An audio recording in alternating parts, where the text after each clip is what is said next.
Global മാർക്കറ്റിൽ വന്ന weakness ഇന്ന് ഇന്ത്യൻ മാർക്കറ്റിലും പ്രതിഫലിച്ചതിനെ തുടർന്ന് ഇൻഡെക്സ് 50 പോയിന്റ് ഇടിഞ്ഞ് 24,619 ക്ലോസിംഗ് നൽകി. FMCG, auto, oil and gas സെക്ടറിലെ സ്റ്റോക്കുകളിൽ സെല്ലിംഗ് പ്രഷർ വന്നപ്പോൾ മെറ്റൽ, റിയാലിറ്റി, ബാങ്കിംഗ് സെക്ടറിലെ സ്റ്റോക്കുകളിൽ ഇന്ന് ബൈയിങ് മൊമെന്റം കാണാൻ സാധിച്ചു. ഡിസംബർ മാസത്തെ FISന്റെ ബൈസെൽ ആക്ടിവിറ്റി കൂടി പുറത്തു വന്നിട്ടുണ്ട്. ഡിസംബർ മാസത്തിൽ FIS 11,933 കോടി രൂപയുടെ നെറ്റ് ബൈയിങ് ആണ് നടത്തിയത്. FIS ബൈയിങ് സൈഡിലേക്ക് മാറിയതും വീക്ക്ലി ബേസിസിൽ ഇൻഡെക്സ് പോസിറ്റീവ് ക്ലോസിംഗ് നൽകിയതും 24,500 മുകളിൽ നിഫ്റ്റി സസ്റ്റെയിൻ ചെയ്യുന്നതും ഒരു പോസിറ്റീവ് സൂചനയായിട്ടാണ് മാർക്കറ്റ് വിലയിരുത്തുന്നത്. ഇതിൻ്റെ പശ്ചാത്തലത്തിൽ ആനന്ദ് റാട്ടി എന്ന ബ്രോക്കേജ് ഏജൻസി ഡിസംബർ മാസത്തിൽ 2 എമർജിംഗ് പിക്കുകളെ സജസ്റ്റ് ചെയ്യുകയും ചെയ്യുന്നു. ഒന്നാമത്തെ സ്റ്റോക്ക് വാരി എനർജി ലിമിറ്റഡ്. വാരി എനർജി ലിമിറ്റഡ് റീസെൻ്റ്ലി മാർക്കറ്റിൽ ലിസ്റ്റഡ് ആയ കമ്പനിയാണ്.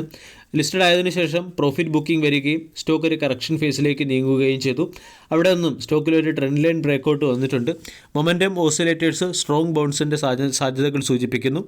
ഇതിൻ്റെ പശ്ചാത്തലത്തിൽ ആനന്ദ് റാട്ടി വാരി എനർജീസിനെ 2,800-നും 2,850-നും ഇടയിൽ അക്കുമുലേറ്റ് ചെയ്യാൻ ആവശ്യപ്പെടുന്നു. 2,600 രൂപയുടെ സ്റ്റോപ്പ് ലോസ് വെച്ചുകൊണ്ട് 3,138, 3,245 തുടങ്ങിയ ടാർഗറ്റുകൾ എയിം ചെയ്യാവുന്നതാണ്. രണ്ടാമത്തേത് Hindustan aeronautics limited. Hindustan aeronautics limited എന്ന സ്റ്റോക്കും ഒരു കറക്ഷൻ ഫേസിലായിരുന്നു. ഫാളിംഗ് ചാനൽ രീതിയിലുള്ള ട്രെൻഡിൽ നിന്നും ട്രെൻഡ് ലൈൻ ബ്രേക്കൗട്ട് വന്നു കഴിഞ്ഞു. ഇതിൻ്റെ പശ്ചാത്തലത്തിൽ ഹിന്ദുസ്ഥാൻ എയറോനോട്ടിക്സ് ലിമിറ്റഡിനെ 4,480-നും 4,550-നും ഇടയിൽ അക്കുമുലേറ്റ് ചെയ്യാം. 4,200 രൂപയുടെ സ്റ്റോപ്പ് ലോസ് ആണ് നമ്മൾ മെയിൻറ്റെയിൻ ചെയ്യേണ്ടത്. 4,950, 5,100 പോലുള്ള ടാർഗറ്റുകൾ ഹിന്ദുസ്ഥാൻ എയറോനോട്ടിക്സ് ലിമിറ്റഡിൽ നിന്നും പ്രതീക്ഷിക്കാം. വീക്കിലി ക്യാൻഡിൽ പാറ്റേൺ പരിശോധിച്ചാൽ റൗണ്ടിംഗ് ബോട്ടം രീതിയിലുള്ള ഒരു ക്യാൻഡിൽ പാറ്റേൺ ഫോർമേഷനാണ് വന്നിരിക്കുന്നത്. ഇവിടെ 5,000 ഒരു പ്രധാന റെസിസ്റ്റൻസായി പ്രവർത്തിക്കുകയും ചെയ്യും. 5,000 എന്ന റെസിസ്റ്റൻസ് മറികടന്നാൽ 5,600 വരെ സ്റ്റോക്ക് ഉയർന്നേക്കാം. വാരി എനർജി എന്ന സ്റ്റോക്ക് മാർക്കറ്റിൽ ലിസ്റ്റഡ് ആയതിനു ശേഷം പ്രോഫിറ്റ് ബുക്കിംഗ് വരികയും പിന്നീട് 2,500-നടുത്ത് സ്ട്രോങ് സപ്പോർട്ട് ഫോം ചെയ്ത് സ്റ്റോക്ക് 2,919-നടുത്ത് ട്രേഡ് ചെയ്യുന്നു. ഇനി IT സെക്ടറിലെ ചില സ്റ്റോക്കുകളെ കൂടി HSBC എന്ന ബ്രോക്കേജ് ഏജൻസി റെക്കമെൻഡ് ചെയ്തിട്ടുണ്ട്. ഇൻഫോസിസ്, എംഫസിസ്, വിപ്രോ, LTI മൈൻഡ്രി തുടങ്ങിയവയാണ് ഈ സ്റ്റോക്കുകൾ. ഇവിടെ TCS, ടെക് മഹീന്ദ്ര, കോഫോർജ് തുടങ്ങിയ സ്റ്റോക്കുകളെ HSBC എന്ന ബ്രോക്കേജ് ഏജൻസി ഡൗൺഗ്രേഡ് ചെയ്യുകയും ചെയ്തു. HSBC ബൈ എന്ന റേറ്റിംഗ് നൽകിയ ഒരു സ്റ്റോക്കാണ് ഇൻഫോസിസ്. ഇൻഫോസിസിന് മുമ്പ് ഹോൾഡ് റേറ്റിംഗ് ആയിരുന്നു. ഹോൾഡിൽ നിന്നും HSBC റേറ്റിംഗ് ബൈ എന്ന ലെവലിലേക്ക് മാറ്റുകയും ടാർഗറ്റ് 1,795-ൽ നിന്നും 2,125-ലേക്ക് ഉയർത്തുകയും ചെയ്തു. 48 അനലിസ്റ്റുകളിൽ 33 അനലിസ്റ്റുകളും സ്റ്റോക്കിനെ ബൈ ചെയ്യാനും 9 അനലിസ്റ്റുകൾ ഹോൾഡ് ചെയ്യാനും 6 അനലിസ്റ്റുകൾ സെൽ ചെയ്യാനുമാണ് ആവശ്യപ്പെട്ടിരിക്കുന്നത്. ഇൻഫോസിസ് എന്ന സ്റ്റോക്ക് 1926-നടുത്ത് ട്രേഡ് ചെയ്യുന്നു. ഇവിടെ നിന്നും അപ്സൈഡ് മൊമെൻറ്റം പ്രതീക്ഷിക്കാവുന്നതാണ്. രണ്ടാമത്തേത് എംഫസിസ്. എംഫസിസ് എന്ന സ്റ്റോക്കിനും HSBC ബൈ എന്ന റേറ്റിംഗ് നൽകിയിട്ടുണ്ട്. 3,600 രൂപയുടെ ടാർഗറ്റാണ് സ്റ്റോക്കിന് നൽകിയിരിക്കുന്നത്. മുമ്പ് 2,900 രൂപയുടെ ടാർഗറ്റായിരുന്നു. 14 അനലിസ്റ്റുകളിൽ 11 അനലിസ്റ്റുകളും സ്റ്റോക്കിനെ ഹോൾഡ് ചെയ്യാനാണ് ആവശ്യപ്പെട്ടിരിക്കുന്നത്. മൂന്നാമത്തേത് വിപ്രോ എന്ന സ്റ്റോക്കിന് അനലിസ്റ്റുകൾ റെഡ്യൂസ് എന്ന റേറ്റിംഗ് ആണ് നൽകിയിരിക്കുന്നത്. ടാർഗറ്റ് 263 എന്ന ലെവലിലേക്ക് ഉയർത്തിയിട്ടുണ്ട്. 45 അനലിസ്റ്റുകളിൽ 24 അനലിസ്റ്റുകൾ വിപ്രോ എന്ന സ്റ്റോക്കിനെ സെൽ ചെയ്യാൻ ആവശ്യപ്പെടുന്നു. 9 അനലിസ്റ്റുകൾ ബൈ ചെയ്യാനും 12 അനലിസ്റ്റുകൾ ഹോൾഡ് ചെയ്യാനുമാണ് ആവശ്യപ്പെടുന്നത്.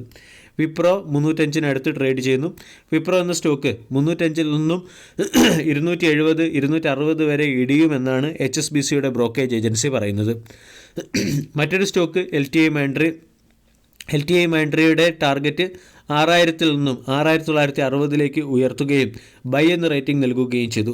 42 സ്റ്റോക്കുകളിൽ 42 അനലിസ്റ്റുകളിൽ 23 അനലിസ്റ്റും സ്റ്റോക്കിനെ ബൈ ചെയ്യാനാണ് ആവശ്യപ്പെട്ടിരിക്കുന്നത്.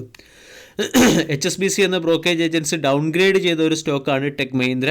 ടെക് മഹീന്ദ്ര എന്ന സ്റ്റോക്കിന് മുമ്പ് ബൈ എന്ന റേറ്റിംഗ് ആയിരുന്നു. അവിടെ നിന്നും സ്റ്റോക്കിന് ഹോൾഡ് എന്ന റേറ്റിംഗ് നൽകി. ടാർഗറ്റ് 1,600-ൽ നിന്നും 1,590-ലേക്ക് റിവേഴ്സ് ചെയ്യുകയും ചെയ്തു. മറ്റൊരു സ്റ്റോക്ക് TCS ആണ്. TCSനെയും HSBC ഡൗൺഗ്രേഡ് ചെയ്തു.